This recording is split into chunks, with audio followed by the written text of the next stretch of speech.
Welcome to this short video on Make Your Report Right. By watching this video, you will understand importance and significance of the project report, its organization, content required, what and what not to include. What is a report? Project report is a document or written evidence of tasks, processes, and activities that are done as a part of your project. It should provide a complete information about the project to the reader. It is mandatory to submit the report approved by the project supervisor and head of the department to become eligible for VIVA-WOS.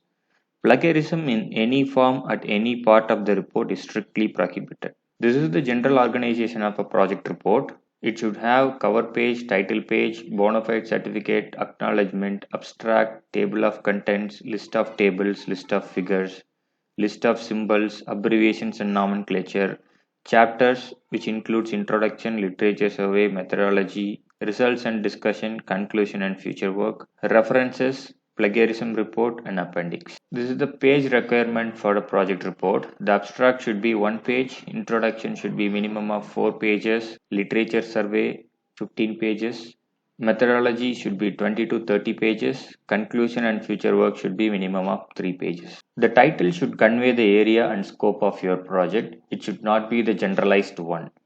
For example, the heart rate as a generalized form is not a right choice, whereas you can have like time domain analysis of heart rate variability in diabetic patients with and without automatic neuropathy. If you look at this title, it shows what they have exactly done in order to measure the heart rate.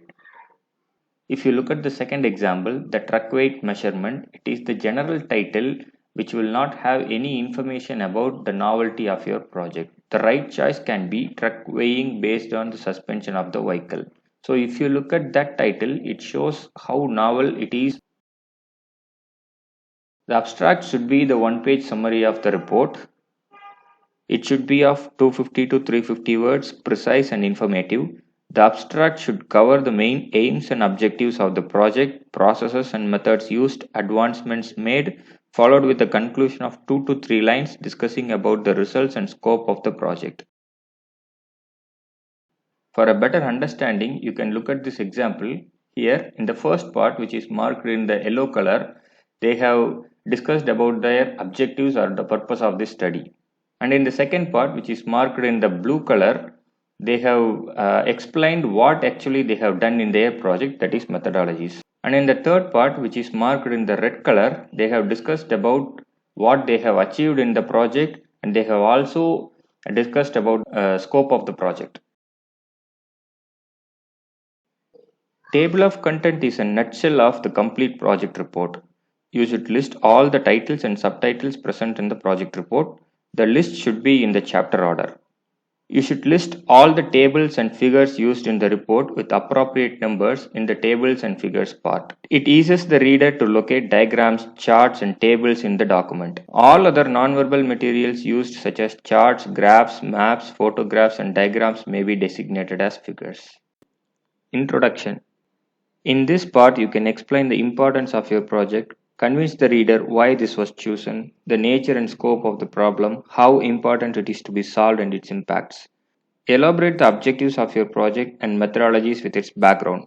Explain the existing solution in short. You will do this in a detailed way in the next chapter, which is literature survey. You can discuss about the deliverables, scope, use cases and applications. You can also discuss about the principal results and main conclusions, and you can give the overview of your rest of the chapters, like section 2, chapter 2 covers what, chapter 3 presents what, like that. Literature survey. The aim of this chapter is to describe the research gap by reviewing various existing works related to your problem statements. You have to review minimum of 15 articles in the report. The review articles may be papers from reputed journals and conference proceedings, patent documents, books, surveys published by authorized agencies, etc. Include citation to all the articles you are using and list them in the references. Choose the literatures which are very close to your objective. For example, if you are taking 3 objectives as power reduction, performance enhancement and less resource utilization, then you can take up minimum of 5 papers or articles for each objective. You can also consider this analogy. You are going to pick up your friend's brother in a railway station. Neither you or your friend's brother are carrying the mobile phone. So how will you pick? How will you identify him? So you will probably think the identification marks like his height, his color, and his physique, etc. So like that, you can also identify the important aspects of your project and choose the papers accordingly for literature survey. So in this chapter, you should also discuss the core methodologies used in the existing solutions, problems and shortcomings of their work in comparison with the method which you have used. Justify how your work is different and better from other works. As stated in the first point, the reader should understand the gap which you are going to fulfill through your project. Just look at this example. From the highlighted key points, we can easily identify that the text is copied and pasted here from the source.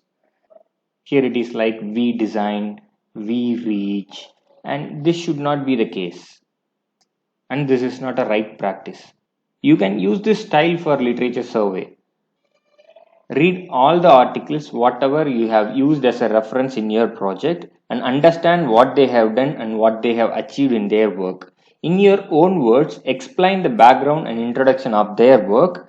Remember, you are not going to add anything with their work, you are just going to refer whatever they have done in their work. And you can explain the methodology, whatever they have used, outcomes they are derived, and the shortcomings of their project. As the purpose of literature survey is to identify the research gap, you have to consider the shortcoming of their project work. Then only you can understand and identify the gap for your research. These are the some of important key points to be remembered while writing the literature survey. Don't copy and paste the details, write on your own. Don't include the web links of the literature. Refer the article in relevance to your project and have the sources as current as possible. Don't take very old works as the literature. Methodology is an important part of your project report where you will discuss about what you did in your project. Here you can explain about your approach to the problem, how you arrived to a solution, your design and its novelty, what you already had from existing solution and what you added or changed, which is your novelty, what worked well or what didn't work well, the whole set of trial and errors experimented in the project. If you have more than one objective in your project, for a better clarity and understanding, introduce each objective as individual chapters. Each chapter should contain a basic information about the objective, methodologies involved along with its results. A small summary should be included at the end of each chapter. So the things to remember while writing the methodology chapter are: general specification of the software and hardware tools used should not be included in the methodology chapter. Results obtained and any kind of source code should not be included in the methodology. Include the architecture, block diagram, flow charts, and algorithms which you have used in your project. Results and discussion.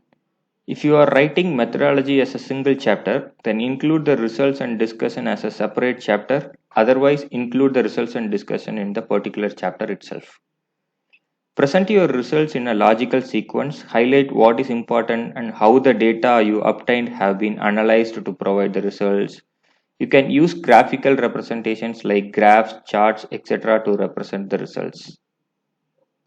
Make sure that all diagrams, graphs, etc. are properly labeled and they have a caption. Discuss the inferences from the results obtained. You can take up some important parameters or aspects of your project and project them how it responds to various situations. For example, if you are doing a VLSI based project, you can bring in the analysis of parameters like delay, power consumption, critical paths, resource utilization, etc. If you look at the example projected, they have taken two aspects like resource utilization and speed. So they have projected the graph with resource utilization in an existing work and resource utilization in their work. And they have also analyzed the speed, they have also analyzed the performance, which is speed, in a same way. Likewise, you can take up some important parameter from your project and you can analyze the same. This chapter summarizes the whole report by highlighting all the chapters, their significance, importance of the project and its achievements. You should include a concise version of your findings through this project and challenges you faced. You can also express the scope for extension or future work. References are very important. You should list all the articles which you have used in your report. The order of references should be as per the order in which it is cited and use the proper format. My recommendation is you can use the reference manager Mendeley for including the references for citation. So in this part, you can include the specifications of hardware and software, source codes, if it is required, and any other important information related to the project. If your source code is 100 pages, don't include the 100 pages in the report. Try to find important to be recorded, and you can include the codes in the appendix. So our sincere thanks to Dr. S.A. Pasupati, Head of Department of ECE, Kumaraguru College of Technology, for his review and guidance throughout this work. We hope you enjoyed this video. Thank you for watching.